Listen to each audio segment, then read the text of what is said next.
हर हर महादेव. जय श्रीराम भावांनो. कशी आहात तुम्ही आणि स्वागत आहे तुमचं आपल्या न्यू ब्लॉग मध्ये. आज भाऊ खतरनाक काम झालं. काय सांगू तुम्हाला. हे पाहून घ्या भाऊ, कूलरच्या ताटी. हे पहा, अटून पासून तर हे पुरं रंगवलं तुमच्या भावानं.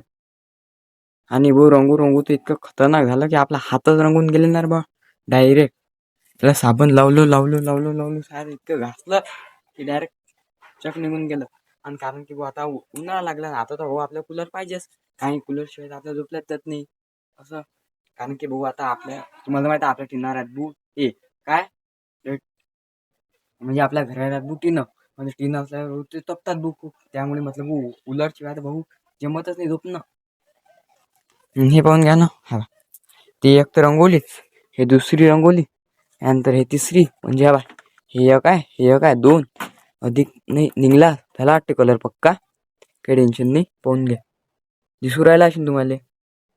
हा पा, हे पहिली म्हणजे हे दोन साईडच्या पट्ट्या आणि हे मागची पट्टी सगळ्यात मोठी अटी का होते ते असं. आणि हे आपला तो मेन अटी पंखा गिंखा आहे. हा पंखा आहे आपला, फिरते असा बाहेरून. आणि हे नळी आणि मशीन. आणि सगळ्यात मेन म्हणजे यातलं हेच असते भाऊ, मशीन आणि गिशीन. कारण की दरवर्षी काही पण करा तुम्ही, मशीन त्यातली जाते म्हणजे जाते. कारण की जेवढी चांगली मशीन असली, त्याचा पंखा असला, पंखा आणि मशीन, तो कूलरचा सगळ्यात जास्त मेन आहे भाऊ. कारण की ते नसलं म्हणजे काहीच नाही. आणि सगळ्यात जास्त तर मशीनच, कारण की मशीनच बदलायला लागते. चांगली जर मशीन आहे तर कूलर टिकते, नाही तर मग काहीच होत नाही.